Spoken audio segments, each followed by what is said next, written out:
you see my cheat sheet behind the sign? We're live. Good morning and welcome to another episode of Coffee with a Librarian here at the Headquarters Library. Today is December 4th, 2023. The year is almost over and it's been a success, right? Yay! Yay! Woo! I just want to remind you guys that Coffee with a Librarian is filmed in front of a live studio audience and the tickets are free. So come on down the first Monday of each month and join us. Without further ado, we'll go straight to our director and host, Director Scott Parham. Good morning. Good morning. How's everyone doing? Great. As you've probably seen before, we like to start out this episode with some questions that have been submitted online.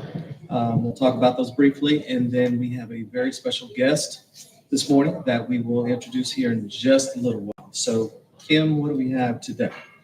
First, I would like to say that I'm super excited about our guest today. Same here. This Same information here. is going to be the best. Okay, so our first question that was submitted is, will the library open on Sundays again? That's a good one. We are looking at our foot traffic stats, the programs that we offer. Of course, I don't want to put it all on the pandemic, but during COVID, we shut down. We had some abbreviated operating hours, and we just kind of proceeded without Sunday hours, and I think we'll continue working on a Monday through Saturday schedule for the near future. So unless something really changes, we'll probably just maintain Monday through Saturdays. Okay. So the Riverdale branch is under construction. Yes. Do you know how long that will last? I'm anticipating till the end of this calendar year, but don't quote me on that. We're very excited about the work that is being done at Riverdale. It's been needed for some time, and we want to make sure that all the work that's needed gets done properly. And we actually had a patron come in the other day, Mhm. and apparently the bathrooms there are already finished or something like that, and they were raving about it. They were like, the bathroom was great. It's going to look nice. We're very excited. Amnesty Day. Yes. So this question says, I missed the Amnesty Day during the Thanksgiving holiday. Will there be another Amnesty Day? I sure hope so, and I would definitely like to offer that again. For those that missed out or weren't able to take advantage of that opportunity, the several days leading to the Thanksgiving holidays, we offered an amnesty period where patrons who had overdue materials could bring the materials back to the library and have their fines waived, essentially. We were very interested and very concerned about getting the materials back and understanding also that it was a time for thanks, a time for giving. And so this was one way that the library system was offering that. And so whether or not it's next year around the same time frame, I do anticipate us offering another amnesty period. I think it was great personally. Good. And I hope some patrons and some who were watching were able to take advantage of it. Right. So it is the holiday season, like you just said. And one of the staples here at the Headquarters Library is cookies with Mrs. Claus. Mhm. Will we be doing that again? It This won't be this year. We are looking at expanding that program that's offered through Children's Services. We're looking at incorporating teens to maybe come in and do story time or do some activities with the younger folks. So stay tuned as we kind of revamp that and kind of restructure things. Oh, so Mrs. Claus is gonna bring the elves. Mrs. Claus will bring in elves, maybe some of her children, I'll say. But yes, we're looking at kind of restructuring how we do that. The next question is, I was in the Headquarters Library and noticed that there is no longer a reference or African-American section in the middle of the floor. Did they move somewhere else? What will be done with that space now? Very good question. Yes, those two collections have been moved. They have been incorporated into the stacks in other areas, and we will definitely have those marked so that folks can find them. Second part of the question, what are we going to do with that area? The good thing is a lot. We can adapt it. It's a flexible, usable space. Last year sometime, we've got the pods, the study pods in the back, which are very popular. I'm looking at some other study type of furniture, some more collaborative furniture, and some just relaxing furniture where folks can come in, read the newspaper, read magazines, and just kind of relax and chill for a little while. So the good thing is that we can do whatever we want with it. And we've got several great ideas. And so it will be a space that can be multi-purpose. Let's see if we have any questions online. No, not at this time. Nope, you don't have any questions just yet. Okay. So you can go And right please, ahead. if you have any questions, please go ahead and submit them. We will get those and see if we can't respond to them while we're live today. But until that happens, I am very, very excited about our guest today. So we have with us Ms. Meredith Smith, who is with the Clayton County CASA. Ms. Smith, please join us.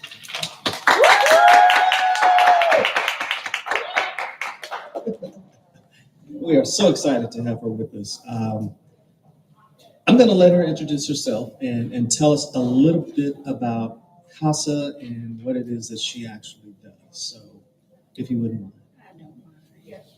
Thanks for the warm welcome. Absolutely. I really appreciate that. I am Meredith Smith. I am the CASA training supervisor for Clayton County CASA.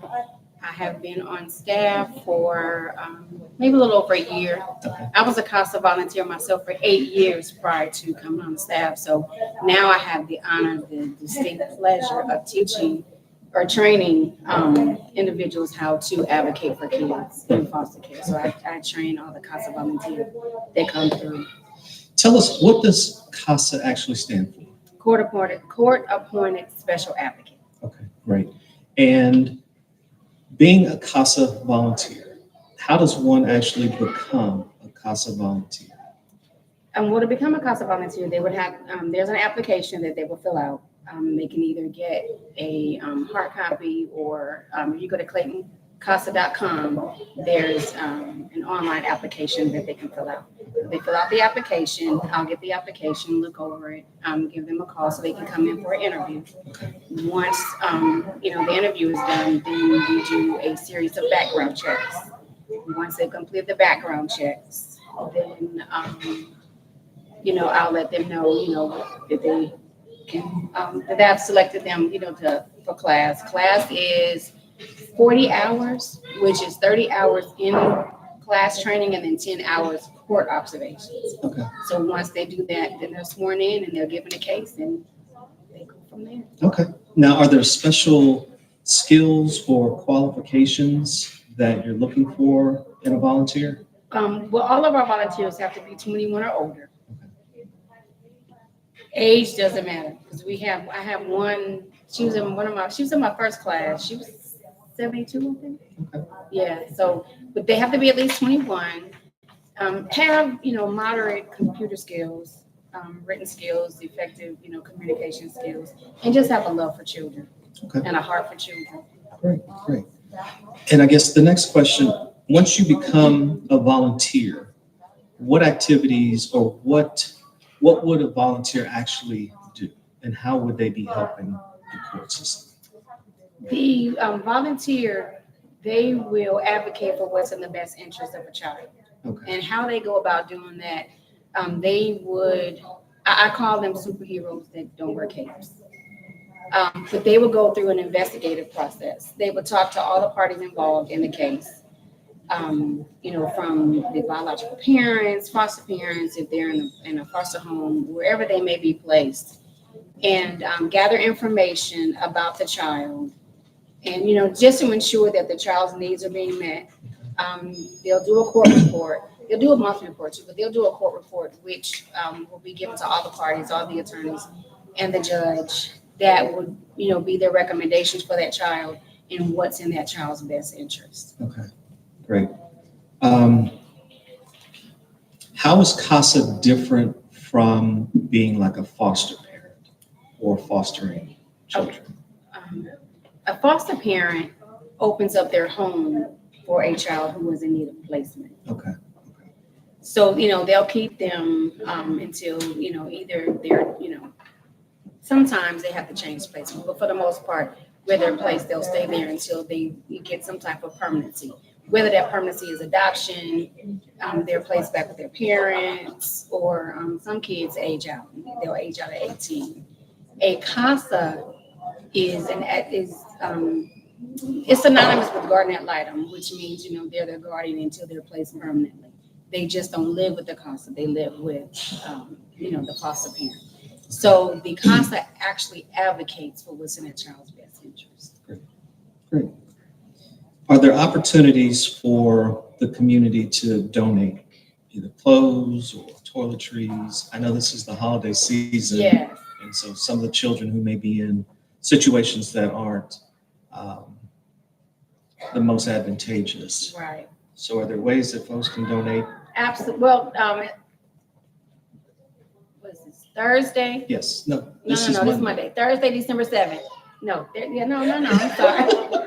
Thursday, December 7th, Chairman Turner has his yearly toy drive, Yes. and it's going to be at Club Sugar Bush. Okay. And I wrote down the address, I thought. It's on Terra Boulevard. It's on Terra Boulevard. I've seen them driving by. So It's on Terra Boulevard. Oh, 7955 Terra Boulevard, yes. from 7 to 9. And so that's where they can drop off all the toys. If they want to drop off clothes, toiletries, they can do that too. CASA doesn't really have like a year or where you can donate all year unless we are part of an event. We do, back to school bashes.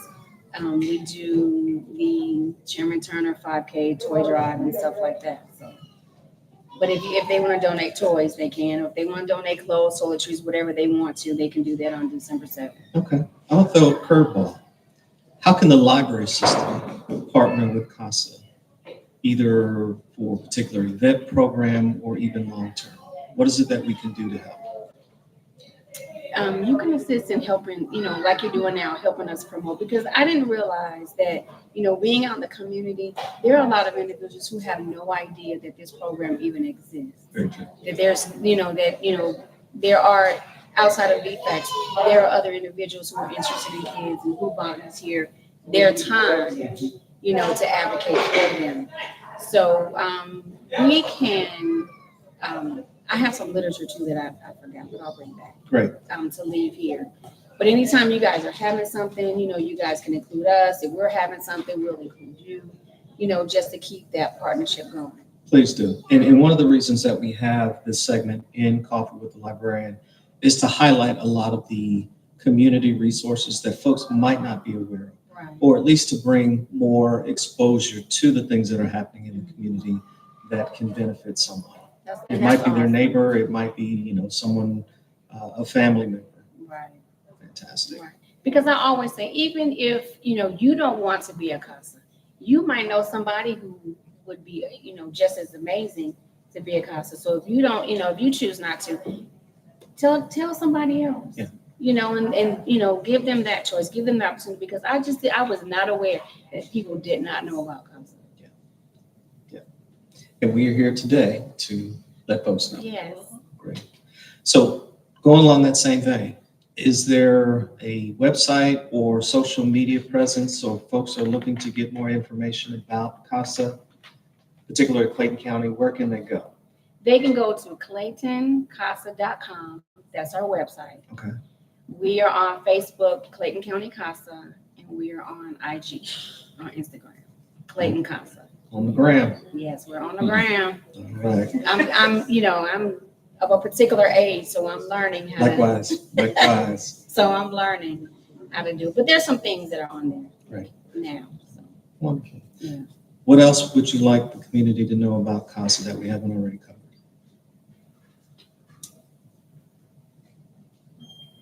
Well, so we have 221 children who are currently in foster care. And we are in need of CASA volunteers because only 11.31% of children are being serviced. So my goal is to get 100% of kids serviced. They have a guardian ad litem that, follows them and that, ensures that their interests or advocate for their interests. but not like a CASA volunteer. Right. You know, a CASA volunteer is hands-on, you know, boots on the ground type volunteer. So that's what I would like, you know, to get out. We really, really need some volunteers because I really, really want all of the children that we have in care to be serviced. And I really, really, we only have one male. You hear that? We have one male, so we need some more men too. Great. And I applaud your effort, and I'm going to make the appeal. Absolutely. If you have the time, if you have the heart, if you have the wherewithal to be a CASA volunteer, it's a life-changing commitment, and helping these children. I have a special affinity for CASA volunteers, and there's just no other greater work that really could be done to help these children who are in need. So, And I couldn't agree more. great. We thank you for your time. Please come back and see us. I will, I promise. And thanks so much for the invite. Absolutely. I All right. appreciate it. Thank you so much. Thank you. Andre, do we have any questions coming in, or Kim, anything? While Ms. Smith is still here and she can respond to? No, not right now, not on the internet. No.